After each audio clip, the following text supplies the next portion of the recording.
Hello, everybody. Welcome to this episode of Future Proofed. I'm really excited to be joined today by Ayalla Goldschmidt from ServiceNow. I met Ayalla in person a few weeks back in San Francisco, and we started talking about all things go-to-market, all things AI. And Ayalla, you have such a great story to tell. Welcome to the show. Thank you. Great to be here. Let's start with a little bit about you. Tell us about who you are, a little bit of your career journey, where you've been, and what you do now. Sure. So I spent the past 20 plus years in marketing, working at various technology companies, both big and small. And most of that time, I've really been in the enterprise software space. And funny enough, I heard on your last episode that you caught up with Jing English, and Jean and I met way back when at IBM. And she was actually my mentor. And what I loved about Jean is that she was always at the forefront of innovation. Yep. So, we're in good company here. And then I joined ServiceNow about 5 years ago.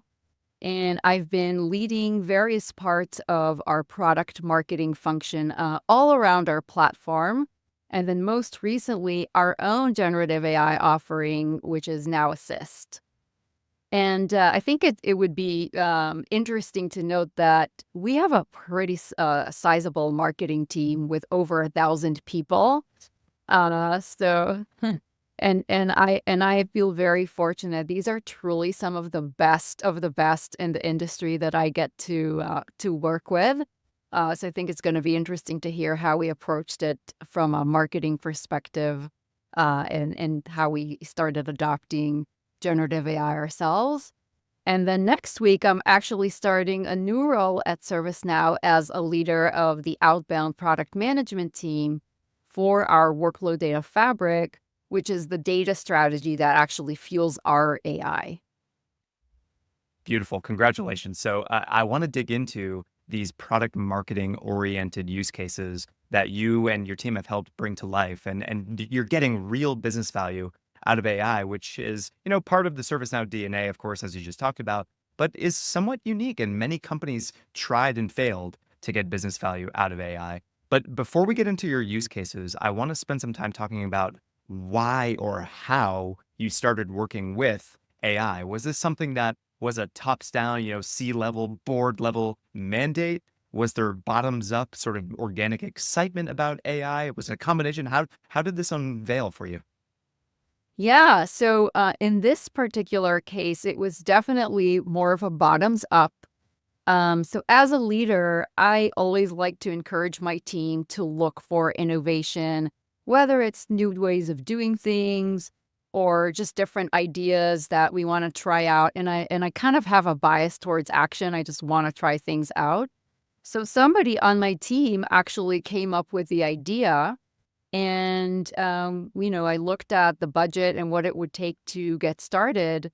And it was easy enough to fund it out of my own department budget. So we just decided to go for it. I love that. So what were those first use cases? What was that idea that person came to you with? So it wasn't actually a specific use case. It was really just, here's a new technology. And we think it could be helpful in our various activities that we do in product marketing.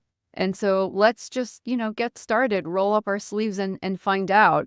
And then as we started looking at the tool, once we got on our subscription, some of the early use cases that we identified were things like, and this is, I just want to say this is really dependent on your specific profession, what part of whether it's marketing or sales you're in. But for us, it was really helpful for things like researching industry trends, researching persona. So in product marketing, we're very keen on getting the message right for a specific persona, and that's a great way to do research. And also assistance in writing blogs. Then as a people manager, I found some other use cases, like I had to write award nominations and promotion recommendations for my team. And it was super helpful for that, as well as writing some of the yearly reviews. So I think there's really use cases for any role. You just have to get going. And so some of these things that you've outlined, Ayala, some people may say, well, how can I solve this problem? I want to do research on an industry trend, or I want to research a persona. Why didn't you use ChatGPT, Ayala? What was it about Copy AI that was unique or differentiating or made that kind of task completion all the easier for you and your team? Yeah, so I think there's aspects of it that I really love, like the ability to do the editing side by side to where you're doing the research. And it definitely gets me better quality, and the back and forth conversation is another aspect of it that I think is really helpful. And having everything together with my team in one space was another aspect of it. So as I'm doing work, I can also see what other people on the team are doing, and sometimes there's some value in that, and we can kind of copy from each other. Yeah, that's a really interesting point, Ayala, because there are some, at least, and I'll be curious if this has been your experience, some people are more predisposed to understanding and unlocking the power of AI than other people are. But when those 100%. less interested or less forward thinking or less kind of tech aware people, once they see examples of A, what's possible, and B, how to do it, things start to click. You can almost see the light bulbs go off. Their eyes get a little brighter and like, oh, this isn't impossible. This isn't even that hard. Now I have a framework for how to do this. So having everybody on the same team space, seeing each other's use cases, seeing each other's work, seeing each other's prompts in the copy AI parlance, seeing each other's workflows in certain cases seems like it would be a nice boon to evangelism and sort of organic expansion. Has that been the case for you?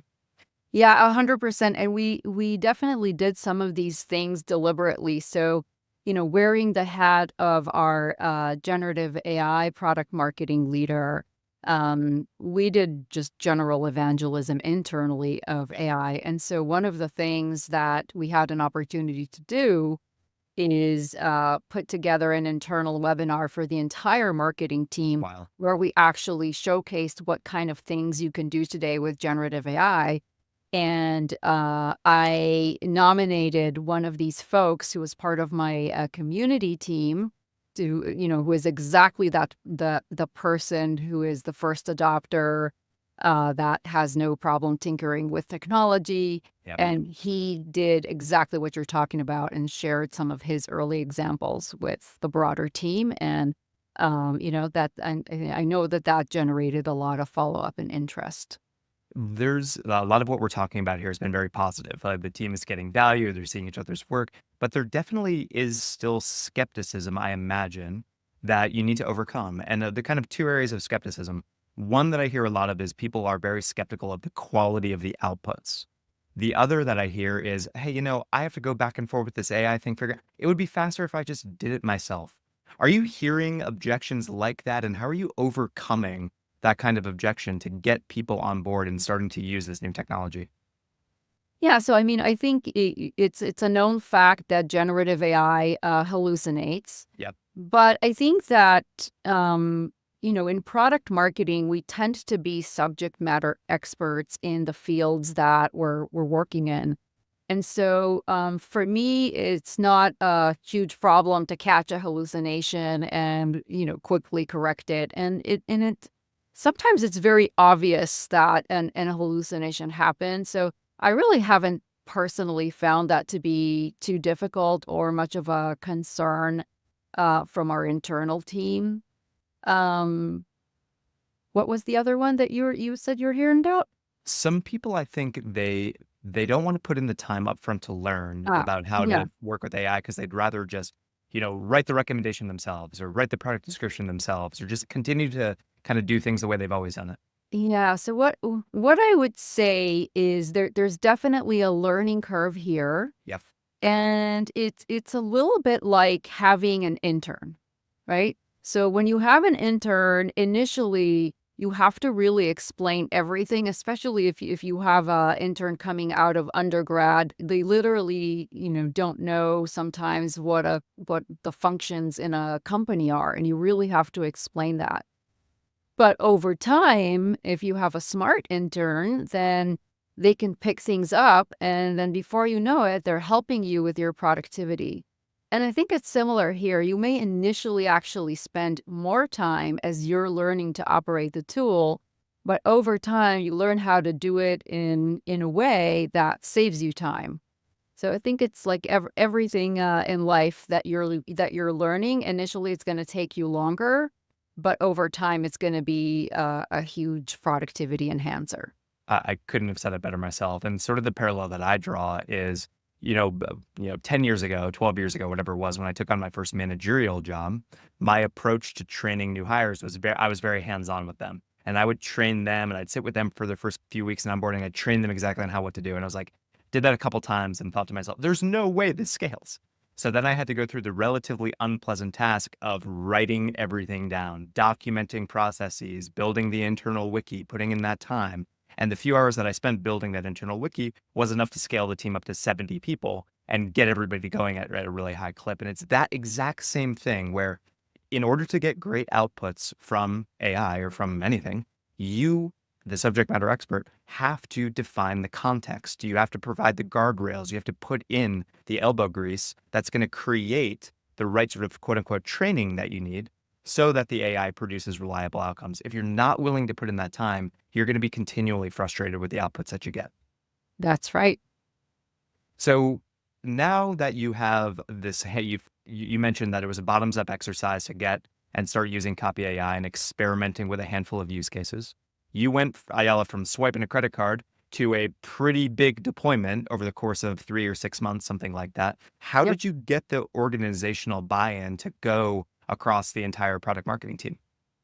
Right. So initially, I was going to do it for just 5 people on my team.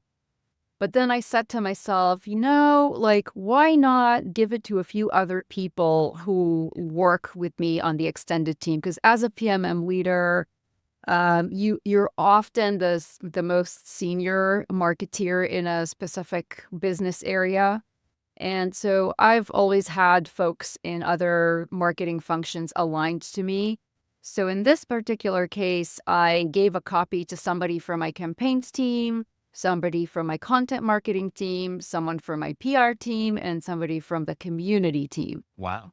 And, and then I followed up with these folks individually and asked them how it was working for them and tried to get feedback. And then we also worked with you guys to try to address that feedback. And we just lucked out. And the team that supports us is really great.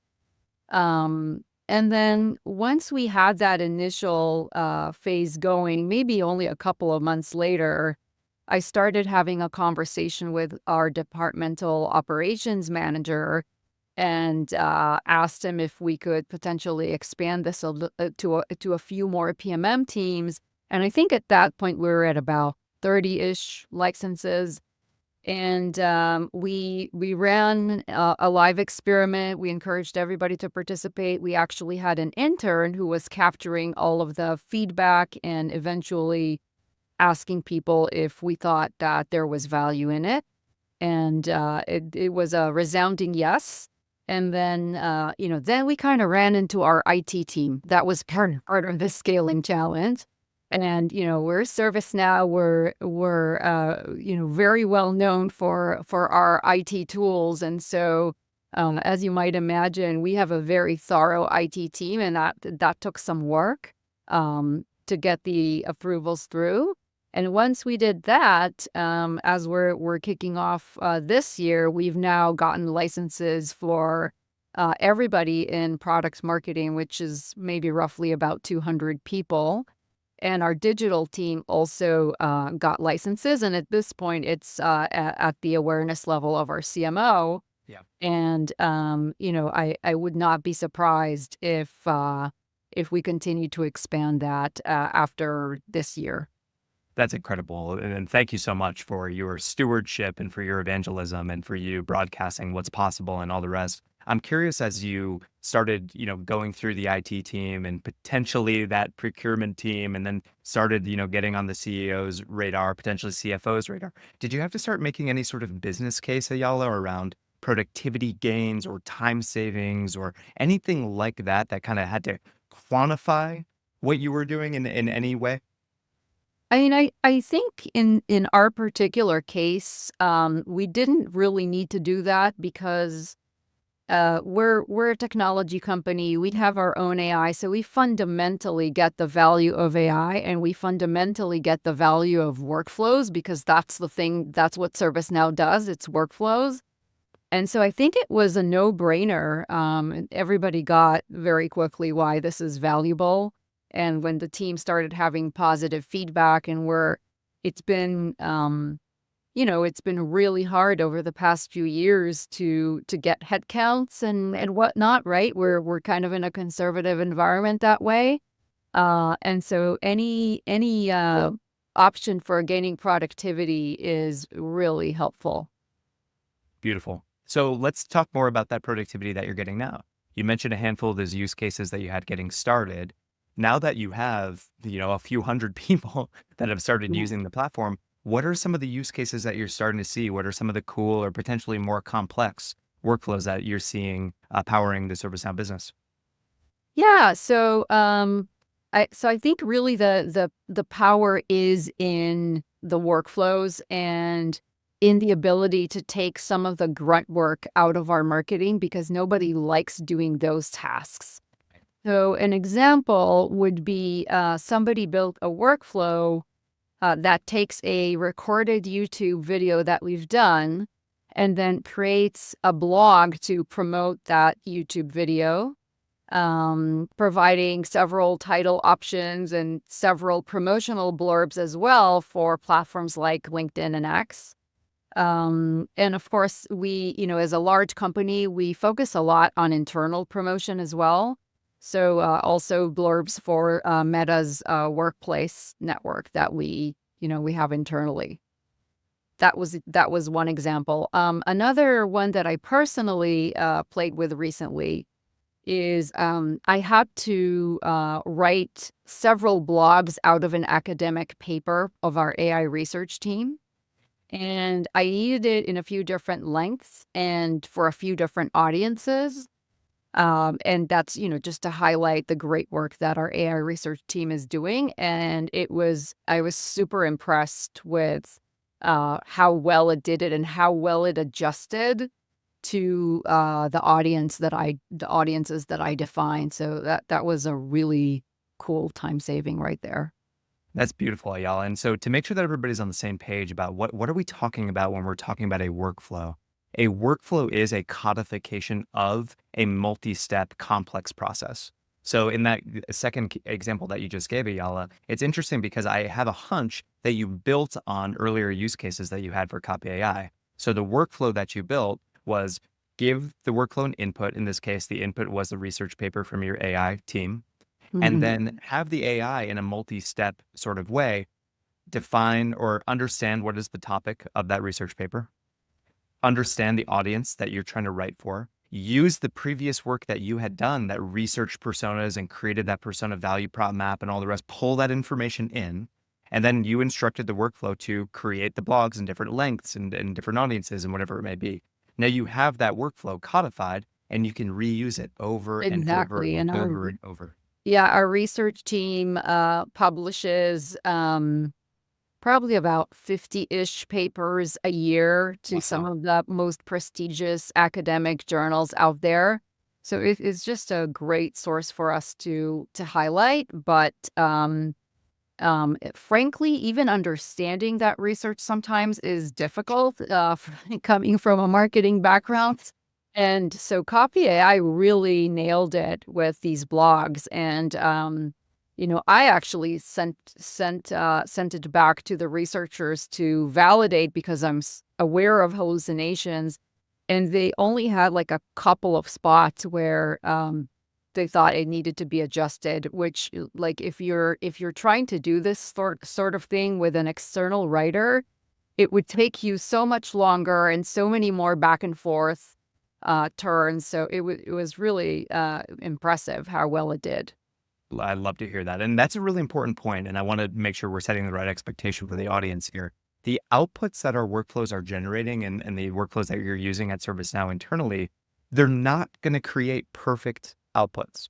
We strongly, strongly recommend there's always a human in the loop before you hit publish on anything.